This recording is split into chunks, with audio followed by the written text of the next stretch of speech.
Hello there. Welcome to another subjective experience of the Hinted Neuron podcast. On today's episode, you hear me talk with Dustin Miller Polyinnovator. We talked about innovation, self-education, smart cities, smart homes. We talked about a bunch of things, and there's a lot of juice in this episode, and it will be really nice if you listen to the end because there's so much things you could pick from. If you have any questions, comments, or concerns, don't forget to reach out to me on Instagram and Twitter at Hinted Neuron. If you love this podcast, leave a review, 5 stars on Apple Podcasts, share it, subscribe, and, tell your friends about it. And now, here's my conversation with Dustin Miller.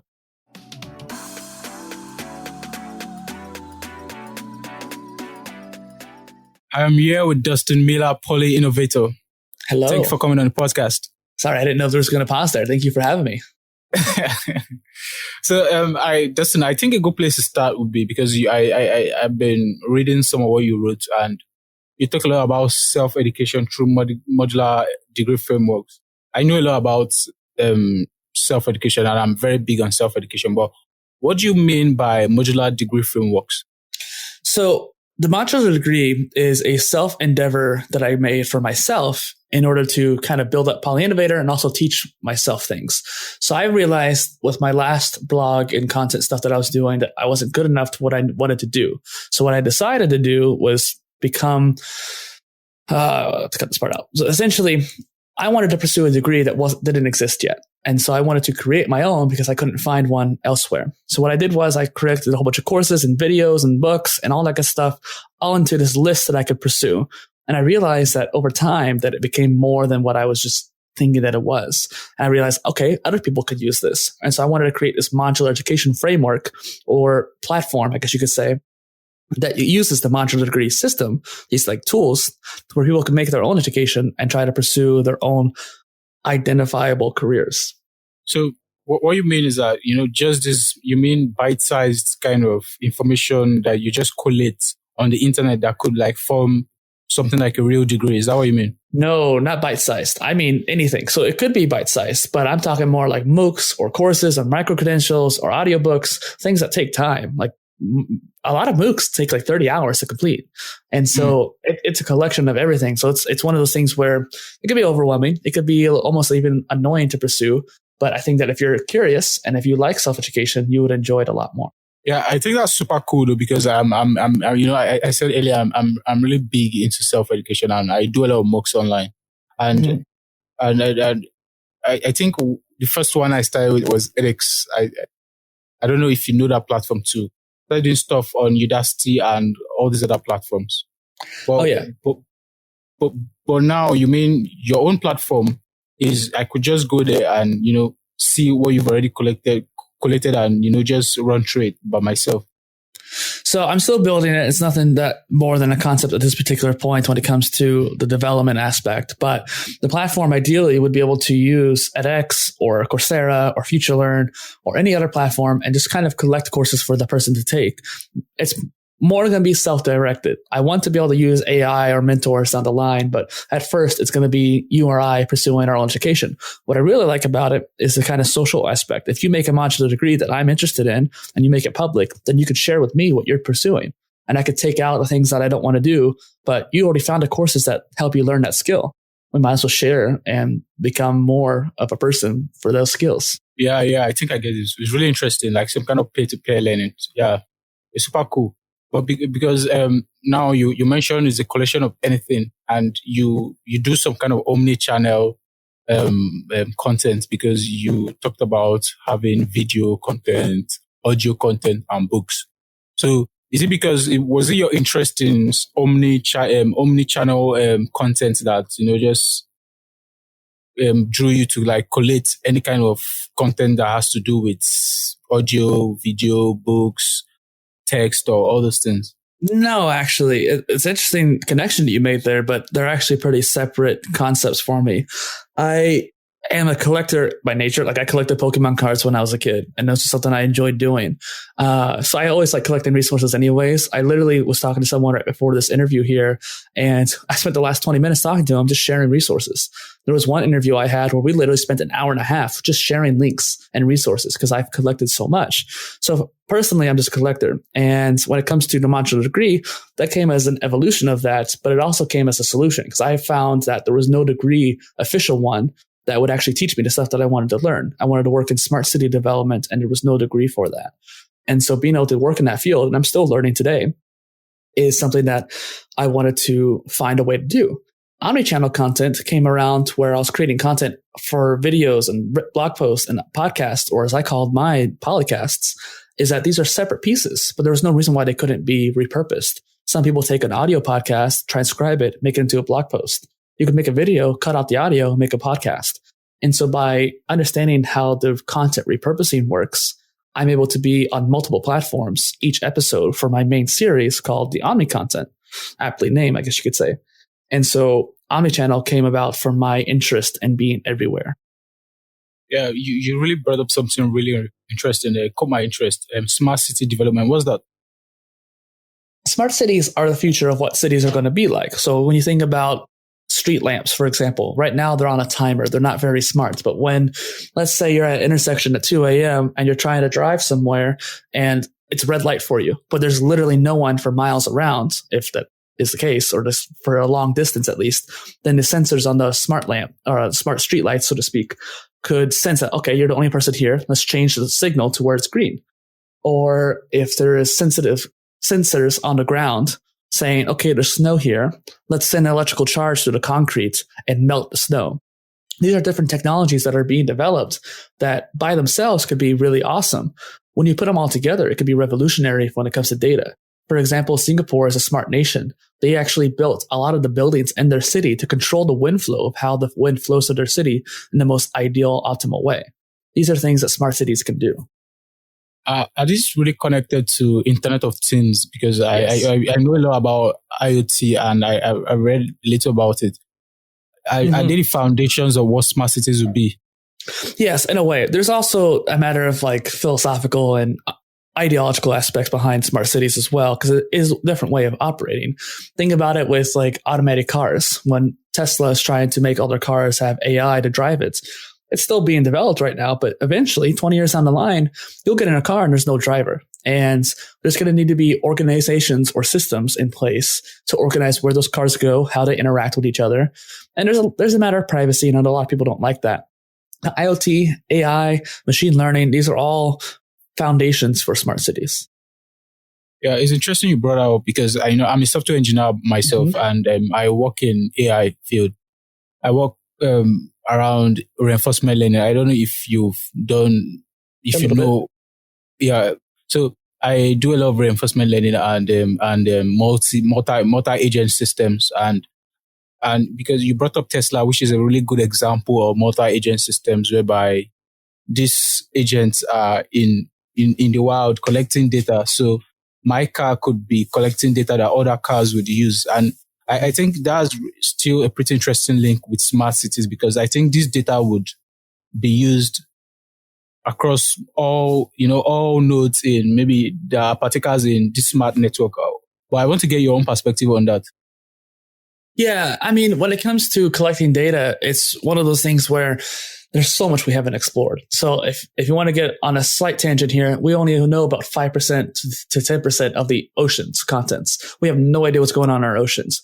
I actually found out the other day that Google Maps is very limited. When you look at the US or even like other countries in Europe or Brazil and just Australia, more the places that you would think of, they have plenty of mappings for all those areas. But when you look at Africa, when you look at other areas of South America, when you look at Eastern Europe or China is a prime example where they don't have any at all, it seems like these are very unmapped areas. When you have data collecting cars, well, then maybe you don't need a Google sponsored car. You could just use Tesla cars and have that stitched together maps of certain areas. Oh, hold on. Yeah. I activated my Google speaker by saying the name. I'm sorry. Check that out. That's really interesting. I mean,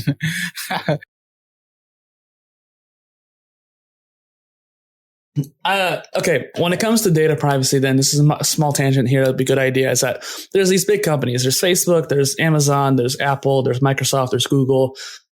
I only trust so many of them, and I know that some people don't trust Google. I don't trust Apple. Some people don't trust Amazon, and with good reason. These are big companies. We should be hesitant. We should be cautious.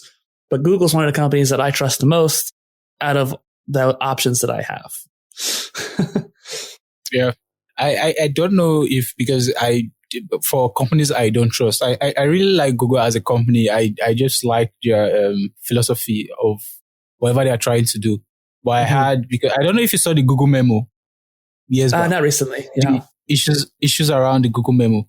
And I think I began to become skeptical about some of the things they were doing around that time. But I think right now, it would be really nice if we dive into some of the philosophy of these technologies, because I think about that a lot, even as a tech person.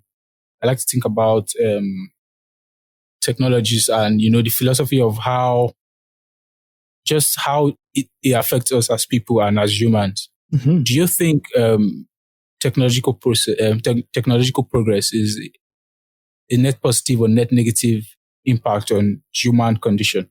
Oh, by positive, by far. Oh, for sure. Sure, we have a lot of issues with technology, but because of technology, deaths around the world have dramatically decreased.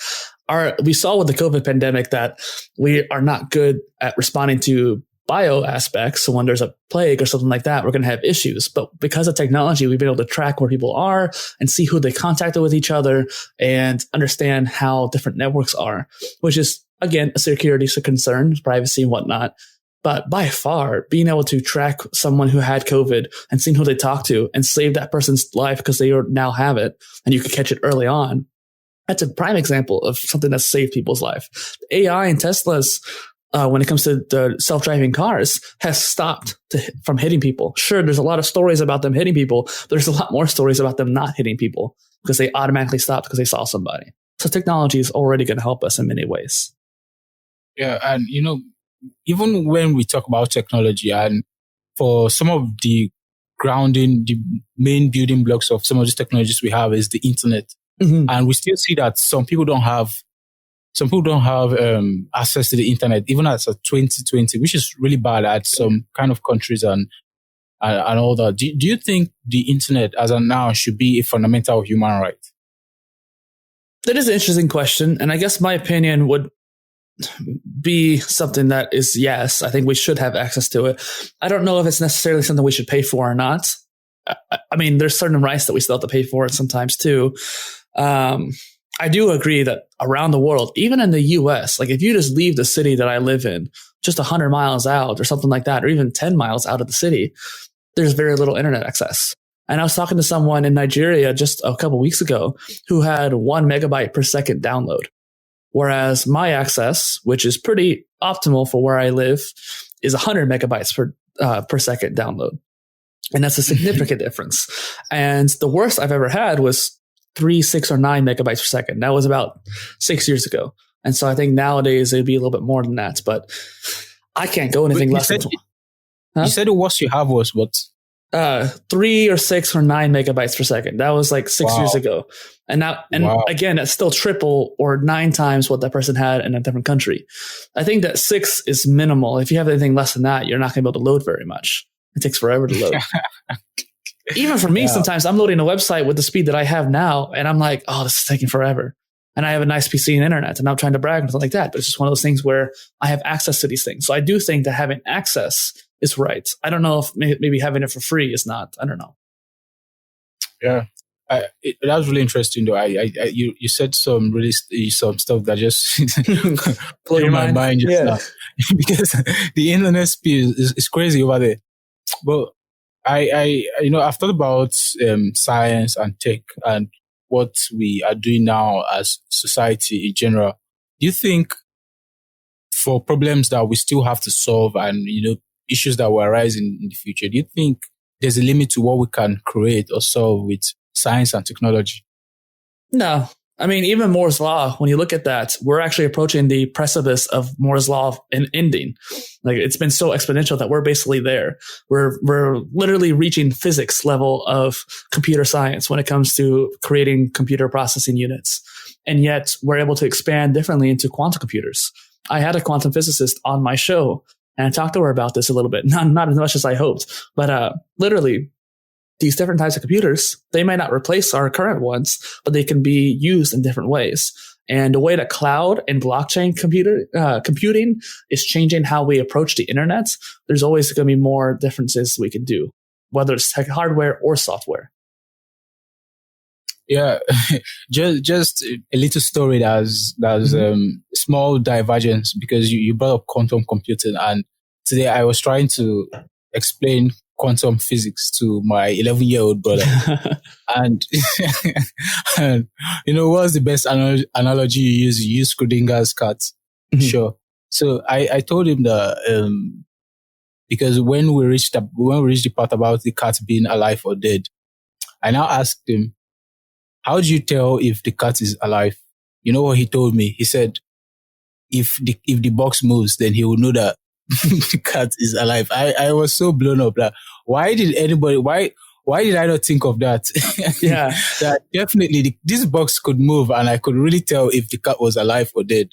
Right. But, and I think a lot too about quantum computing too, and it's something I've researched deeply into too, and I think I'm really interested, but I don't want to have too many interests but then this is somehow, because now I'm talking to you who does Polyinnovator stuff, and then I'm saying I don't want to have too many, but I think we should maybe just dive into your Polyinnovation concept and what you mean by it.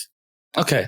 Before we move on to that, just to kind of go off of what you said, one of my friends literally made a tweet that says, I can't decide whether I'm hungry or full today. And my brain is like, your stomach is in a quantum state because you can't observe it. It's fantastic.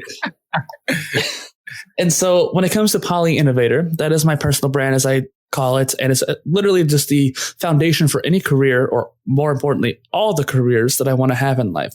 So something you mentioned that I found a little funny is that you have too many interests. And I think the opposite. It's one of those things where specialists and polymaths are two different beasts, but they're both needed in society. And when you look at history, we've had both throughout our history. From as early as we can look at records, there's people who were multi-talented, there's people who specialized.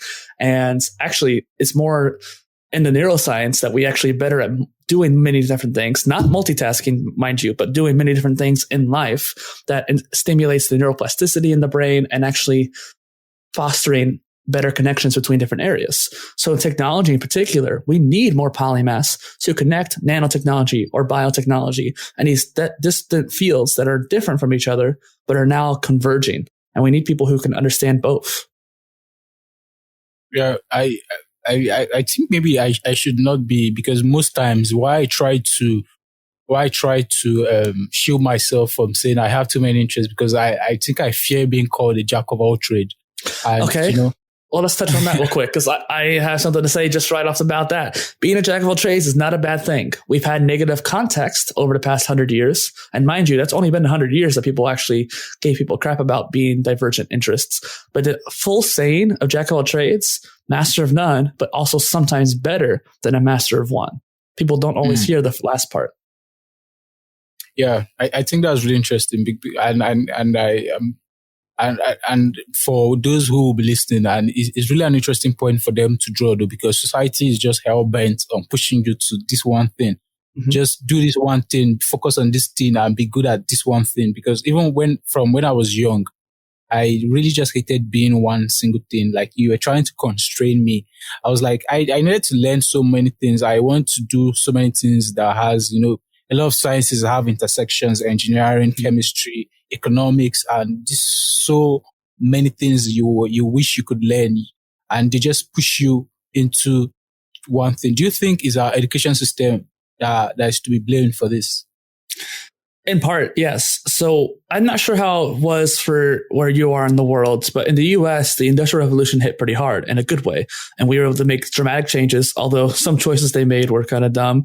We're a very car-centric society, despite the fact trains will do a lot better. So that's a whole nother tangent right there. But in the Industrial Revolution, we started establishing how we approached a 9-to-5 day work job, or how we approach specializing people, basically to be cogs in the machine. And David Epstein, the author of Range, a really good book for someone like you, is talks about how specializations for ants. Insects specialize. Humans are multidisciplinary people by nature. Now, if you want to be a specialist, that's totally fine. I'm not, just because I said specializations for ants, I quoted that person, doesn't mean I don't think specialists are needed. We do need some still too. But if someone is more naturally inclined towards many different areas, we shouldn't stifle their creativity or innovation. Their curiosity is going to lead to more innovation. Yeah. So let's talk about the concept of, because it's really nice to talk about genius, the aspect of genius when we're talking about innovation. What do you think is genius? It's interesting that you mentioned that, because the person I interviewed on my show, and I also went on his show, he hosts a show called Thinking Like a Genius, and I had him on mine, and I just released the episode last week at the time of this recording, which is funny. So it's right on my mind, actually. We talked about neuroscience and flow. And so when it comes to being a genius, I think it's someone who has a deep level of knowledge and creativity. There's multiple types of intelligences. You don't have to be logical or mathematic intelligent to be a genius. You have to be someone who is just well-versed in that knowledge or that area. And so I don't want to interchange knowledge and intelligence, because they're not the same thing. But by building knowledge and stimulating your brain in some ways, you can become more intelligent in that area. We are not locked by nature into one IQ level or EQ level. We do have a hard time stimulating that, but it can be done. Yeah, I want you to help me paint the picture of the distinction between these two things, knowledge and intelligence. Intelligence is a more ethereal factor. It's one of those things that we are born with, but we also can change, nature versus nurture, so to speak.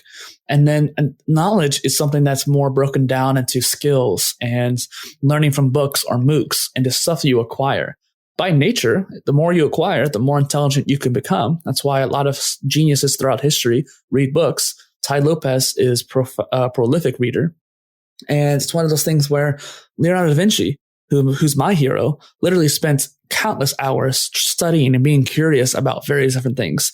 He wasn't in a point in society, like his notoriety was very great, but he actually was a bastard. He wasn't able to become a high-ranking member of society. So that means he wasn't able to learn Latin. He couldn't go to schools. So he had to teach himself. But he is someone of way high intelligence, and many different intelligences, actually, that we regard as someone who's a genius. But he was very uneducated. Yeah, if we look at society now, and just humans in general, people, and people want what is best for them, right? And genius is good. Why do you think everyone can be a genius in society? Because I've thought about it, and why is it that everyone can be a genius? I mean, I know that, like, if you look at it technically, if you look at the brains and the capacity of what we can do with neuroplasticity and just growth, and just some people are genius by nature, and if you cultivate that, they become a genius. And this is an area that I still need to dig more into is genius. But I do not think that everyone can. Not that they're not they're incapable of it, but there's a certain level of self-education and grit and capacity that just some people just don't have. I know people in my family who just don't want to get off the couch and do stuff. I know people in other people's families who don't want to do the same. People all around the world can be lazy. And in order to become a genius, it's not just nature. It's also nurture. You have to nurture yourself and have family and people who've taken care of you to generate that. Yeah, but then again, I think about socialization in terms of how people, because I always try, because I work hard a lot, and I see a lot of people who don't do as much. So I really sometimes I try to rationalize why, because if we want what's good for ourselves, I mean, as rational agents, want what's good for ourselves. And why is it that some people, because you mentioned some people just stay on the couch, do you think is lack of motivation or frustration, or sometimes I try to picture their own worldview of why they don't strive as much as people who do so much work? Um, One way I like to explain it is spirals. And so when you go in a normal sense, we're kind of like an hourglass. How about that? Not spirals, but an hourglass. When we start out, we're in the bottom of the hourglass, and the less you do, the lazier you are, the worse situations that happen to you, the where you grew up in the world, all those different factors can make you spiral down the hourglass and fall down into the cycles. And then you're in a big pit and you can't really crawl yourself out. So you need help. So the people who have PTSD, who have been in war, they might be down those spirals that can't get out by themselves. There's other people who are just lazy and don't want to pull themselves out, but eventually something will call to action them into place and they'll grow into the upper half. When you get to the upper half of the hourglass and it spirals upward, it takes time. You have to build upon your practices and habits and systems and knowledge and self-education and grit, all these different factors involved, and understand each of them and try to pursue them. And the more you compound, that's why I think polymath is very important, because compounding is a very inherent process behind being a polymath. But when you compound more, you become going up the spiral and more closer to genius, more closer to success and happiness. Yeah, you bring up happiness, which is really interesting because there's been this constant debate about intelligent people and whether they're less happy. But do you think highly intelligent people are prone to be less happier than average intelligence people? I mean, ignorance is bliss, isn't it? And so, yeah, I guess by nature, more intelligent people are going to be sadder. Like you could think of Robin Williams, a famous comedian, someone who's an actor and prolific polymath, I would even say. And he did so many different things. People always saw him with a smile on. And yet he killed himself because he was not happy, because he wasn't able to share it with the world. When you're surrounded by people who are not as intelligent as you, it's going to bring you down in a way. When you surround yourself with people who are more intelligent than you, Bill Gates, for example, small little tangents. Bill Gates literally is a genius in many different ways. He's a polymath in modern day, and he surrounds himself by experts, people who are smarter than him, because they bring him up. He's able to go toe to toe with these experts and feels that he just barely touched on. He's self-educated himself, which most people would think that that's not very powerful, but it is. He's able to go toe to toe with these people because he pursued those educations very deliberately and powerfully. And so it's one of those things where he surrounded himself by people who are smarter than him. So he's probably significantly happier. That's just an assumption, but it's still. There's a book, I don't remember exactly what it's called, something about genius by Walter Isaacson, who literally, he talked about in one of the podcasts he was on, how, and also in the audiobook as well, geniuses who are alone are often unsuccessful. It is the geniuses who can actually gather people around them and do stuff with them that are actually successful. Nikola Tesla had a benefactor, but he was very isolated. He didn't actually communicate with people very well. They might even thought he had some mental issues in a way, but he was a significant genius and made significant progress when it comes to electricity. But he was alone. Thomas Edison, his competitor, is much more renowned and successful in the public's eyes, despite the fact he was a bad person, but he was able to market himself. He was able to get interns around him and bring people in. You bring up a really, really interesting, very, very, very interesting topic there, because I've thought about this a lot, and maybe I have experienced it. This sort of depression, just because you don't have people people around you to stimulate your brain and just to make you active in any way. And there's so much you could do alone, though. There's so much you could do alone, and I think at that point in my life, I just hit this limit where I needed a lot of stimulation, a lot of people to talk to. I do a lot of stuff on my own. I read, I do research, and I broke down that certain time just because I was lacking stimulation from just high level conversations whereby you those kind of conversations where you leave, you have so much energy to go back and do some kind of other thinking. But what do you think as society we could do? Do you think technology could solve that issue, like maybe building platforms that connect people in this kind of very connected way? I don't know though. I think that with the internet, more people like us are connecting with each other. I mean, look at, for example, what we're doing here. We are literally trying to establish a common ground between you and I. We know each other through Matchmaker, but that's it. And yet we were able to go dive right into this conversation and have a fascinating conversation with each other. So I think that you and I both are trying to pursue this, and by having interviews, it's very helpful, because I personally have felt very different after having these interviews that I've had on my show. And so I think that for you too, is having people who are smarter than you in some ways, it's maybe dumber than you in some ways, to teach them too. Sharing knowledge is very crucial. Yeah. You brought up a topic on self-development the other time, and what I saw in your blog when I was doing some research was you talk about this self-development through the 4 pillars of philosophy. What do you mean by that? So I created the 4 pillars based off of my learning of philosophy throughout different cultures throughout the world. And so self-development through the 4 pillars means taken after the 4 major aspects of life. So going back to that hourglass analogy, I mentioned grids and self-education and stuff like that.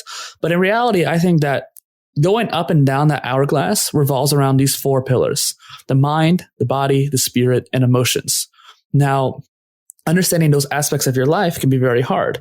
That comes down to emotional intelligence, not just in yourself, but in others as well. Your happiness, like we talked about moments ago, revolved around kind of having that social connection. We talked about education earlier too with the modular platform, and how peer-to-peer learning is very important. Having that sharing of knowledge that makes you happy. You try to explain things, quantum physics, to your family member who's younger than you, because you wanted to share that knowledge with somebody. You wanted to have that connection. And so I think that happens to impact our emotions, our mental well-being. Our emotions actually directly impact the temperature of our body and physically make changes to our body.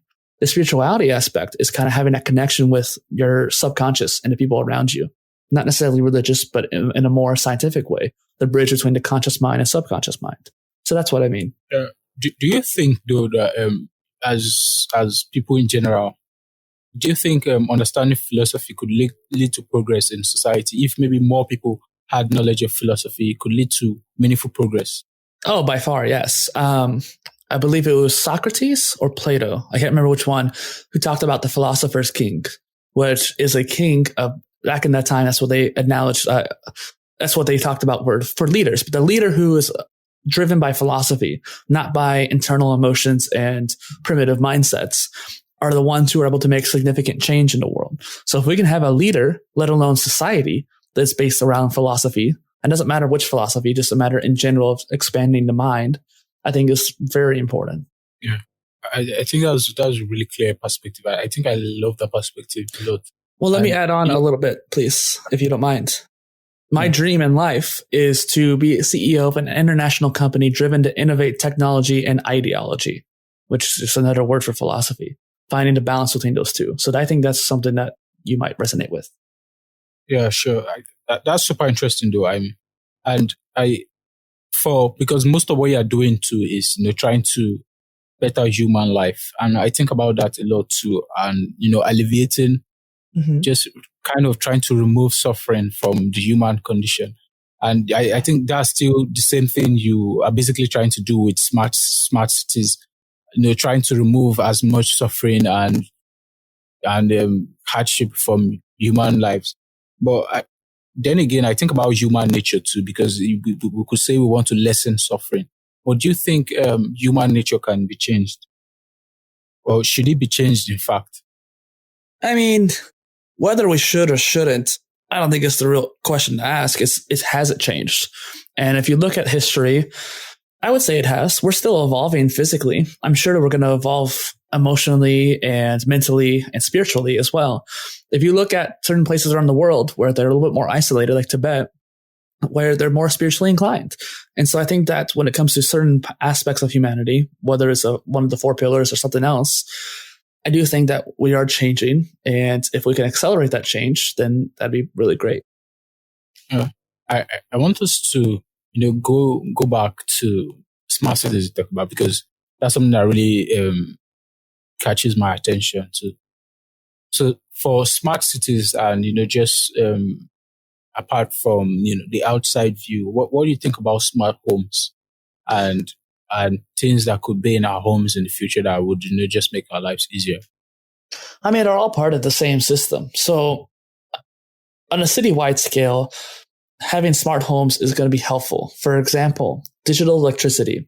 3DFS, I think, is a really good platform that's building out these digital electricity power for the households. So for example, in the US, we have analog electricity. which means we have all these cables dragging around. If you look at these streets, you'll see cables dragging around along the streets. It's very primitive, I would say. We built it probably 60, 70 years ago, and we're still using that same system. And the way it works is like sending a whole bunch of electricity through the network in one direction. Sometimes can switch directions, but most of the time in one direction very powerfully.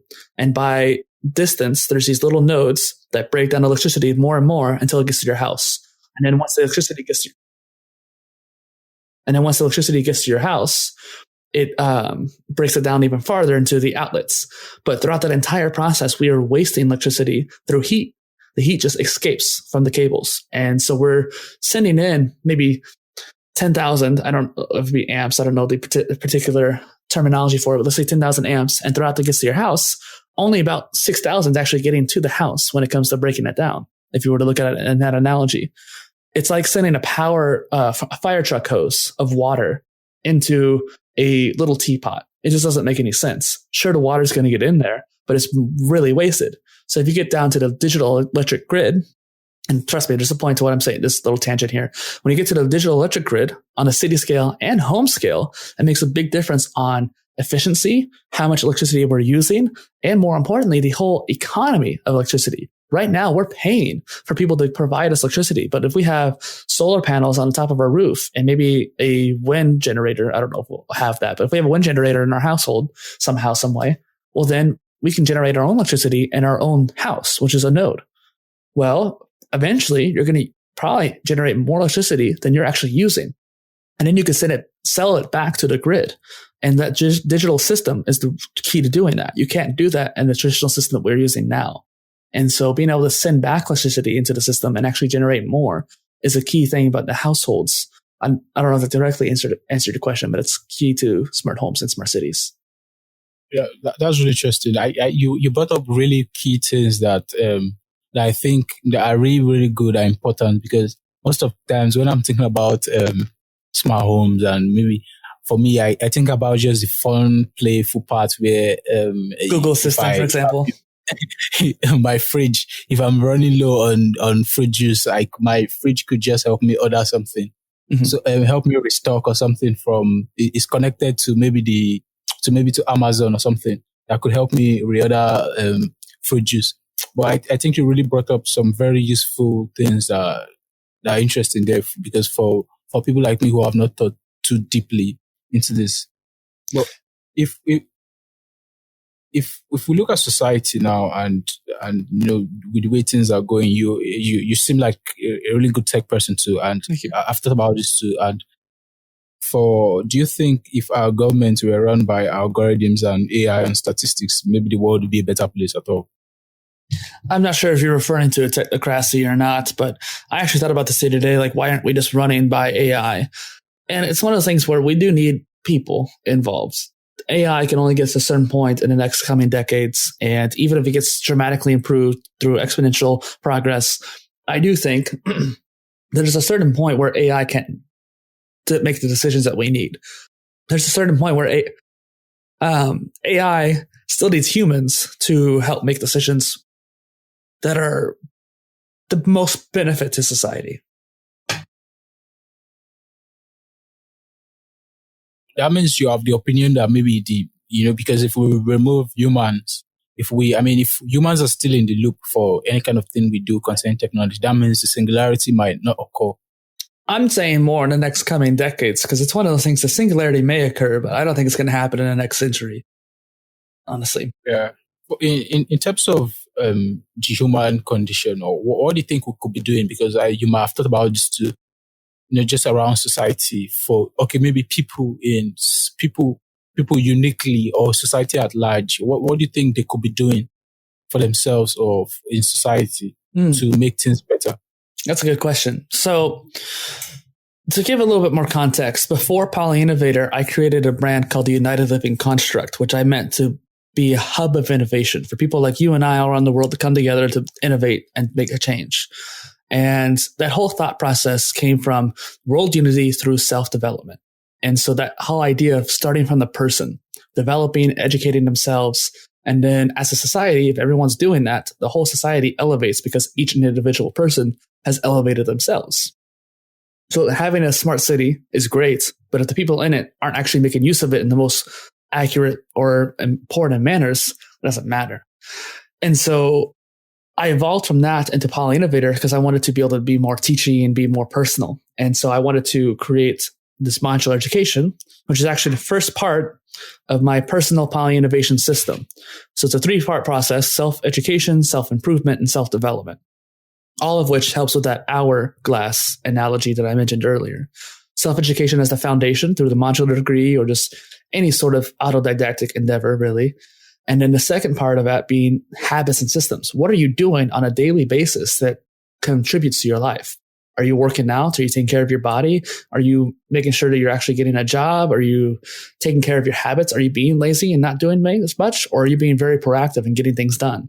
That comes down to your habits and systems. And then beyond that, the more exponential factor, having the 4 pillars. If you understand your 4 pillars of your life, you're going to be able to make a bigger change. Yeah, you bring up something really interesting there because you talk about self-development and self-learning a lot.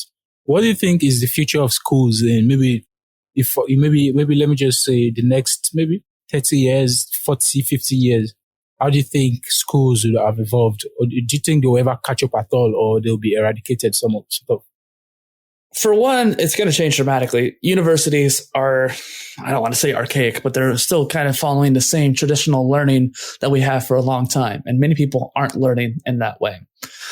So when it comes to education, you mentioned edX, the CEO or ex-CEO, I guess, Anant Agarwal, who talked about modular education. I share my same opinion with him, where educations can become more stackable, more Lego-like, where different bits and pieces are going to come together. You mentioned microbytes earlier.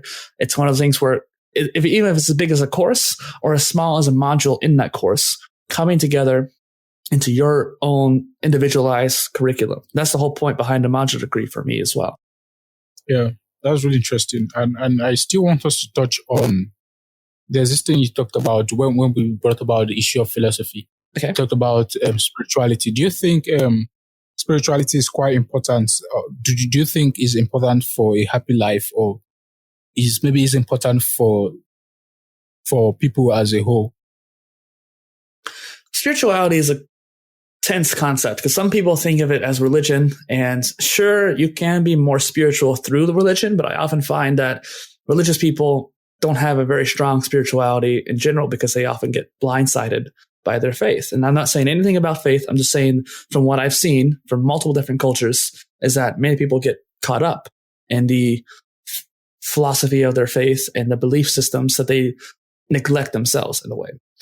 And so I believe that spirituality is a connection between the conscious mind and subconscious mind, building up the connection, building up the neural pathways and connections in your brain, whether that means studying or pursuing some kind of art or ikigai, if you will, maybe. I think spirituality is a big part of it, which is why I put it in the 4 pillars, but I don't think it's as basic as we're putting it in this context.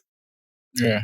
Now you brought up 2 things that really caught my attention. Okay. You brought up consciousness, and I think we would dive into that if you have time. But I want you to talk on what you mean by ikigai, first of all. So ikigai is a Japanese concept for a reason for being. I'm actually going to make a mini series on this with my content down the line. And the reason for being is a culmination or a Venn diagram of these 4 areas.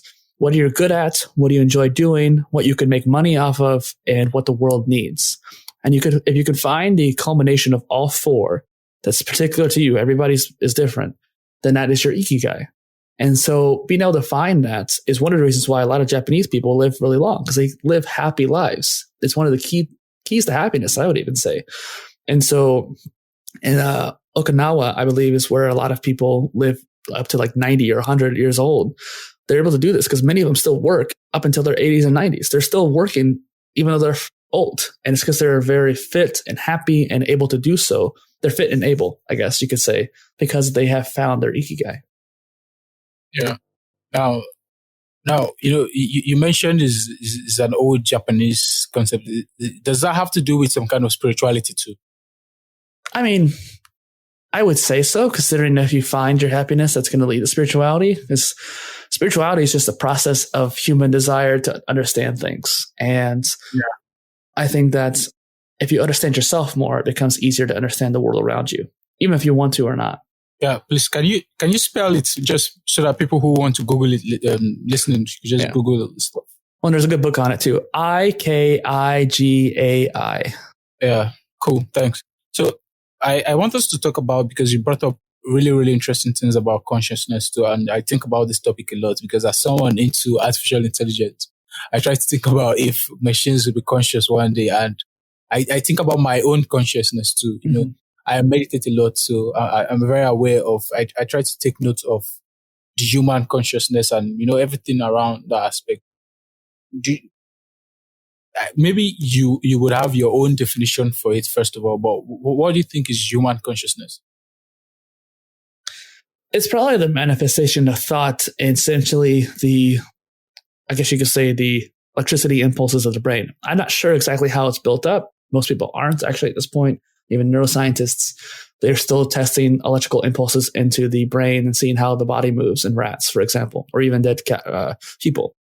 And so understanding how consciousness is or operates is something beyond a lot of us at this point can understand.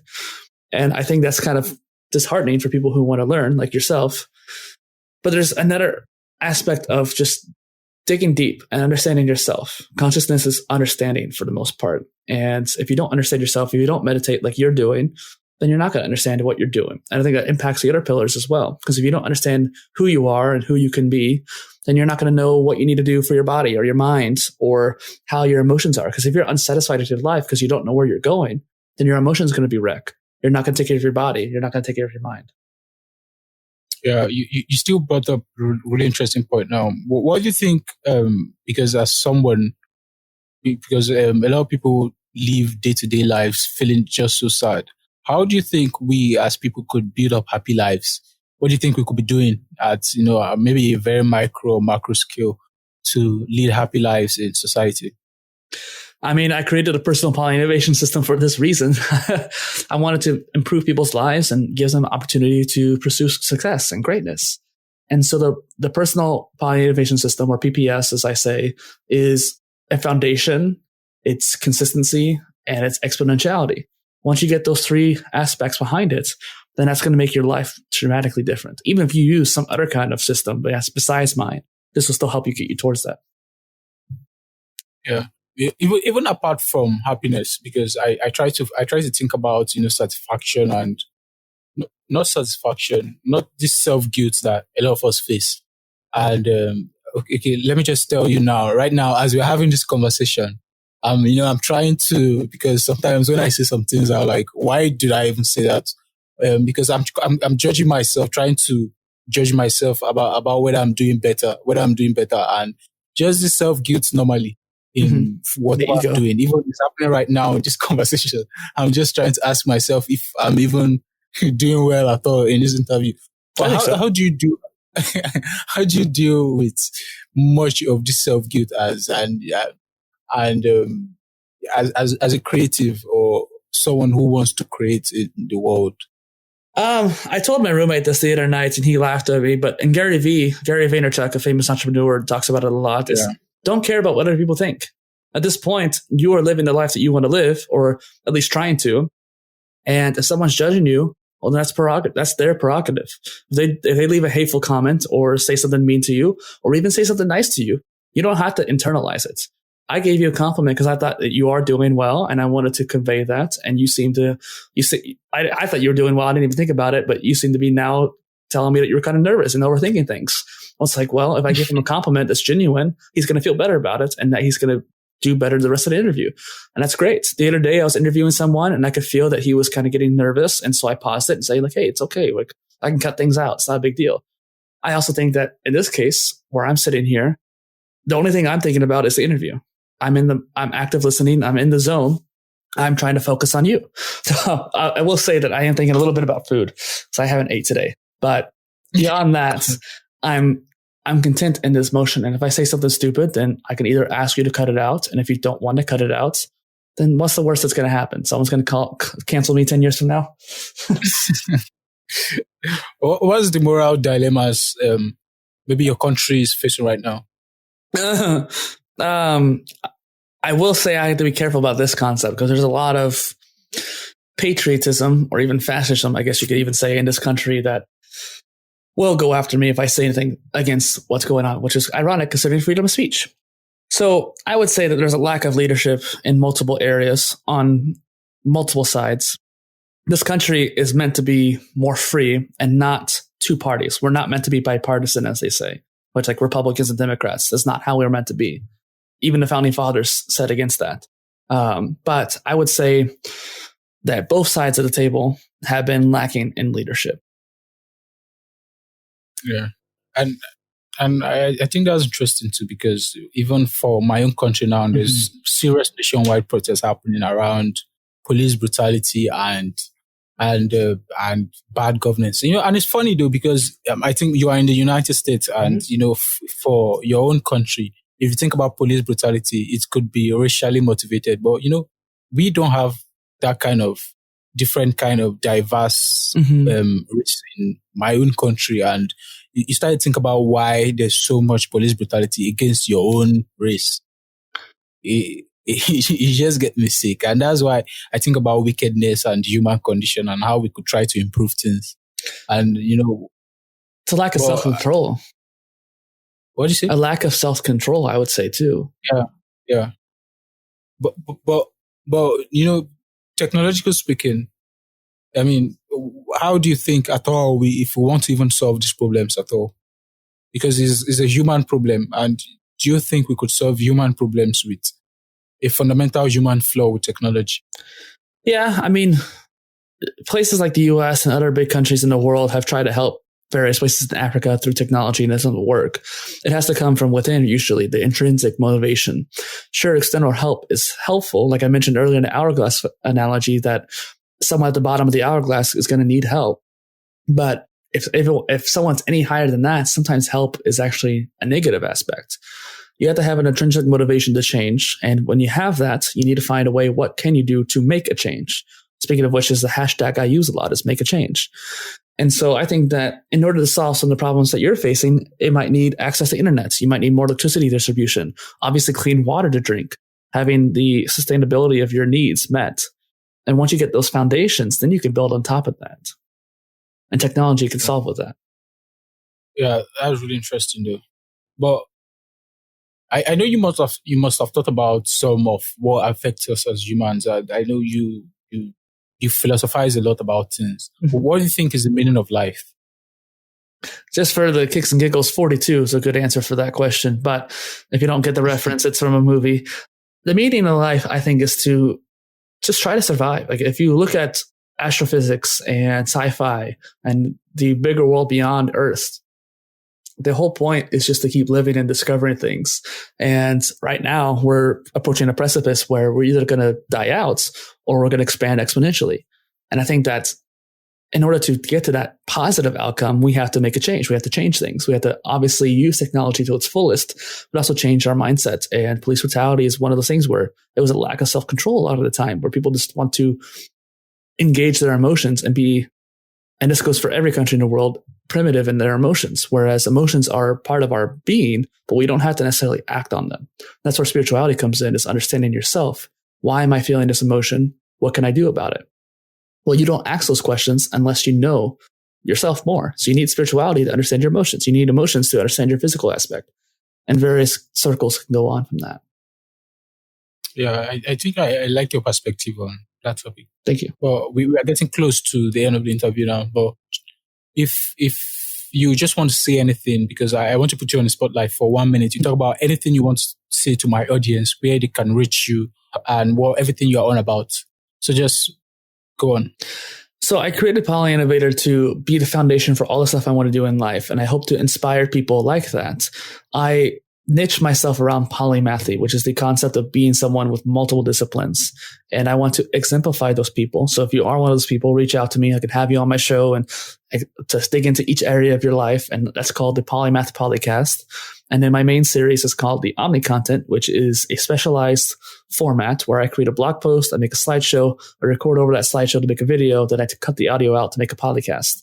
And so then you get any platform you want. And so if you are more of a reader, you're more of a listener, more of a video watcher, kinesthetic learner, you're going to find a way to engage with my content.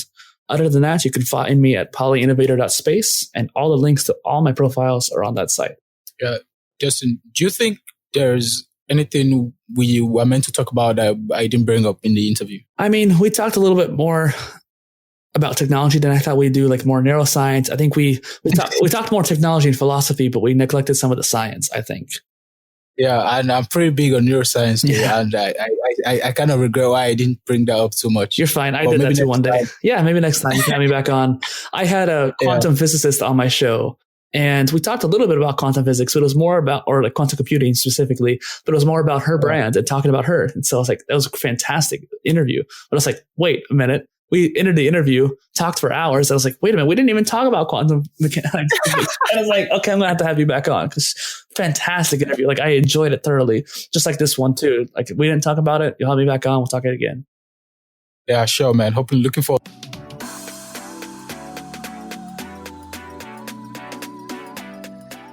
Thank you for listening to the end. If you enjoy this podcast, please subscribe, share. If you have questions, comments, or concerns, please contact me on Instagram or Twitter at Hinted Neuron. That's it for me this week. And until then, stay curious.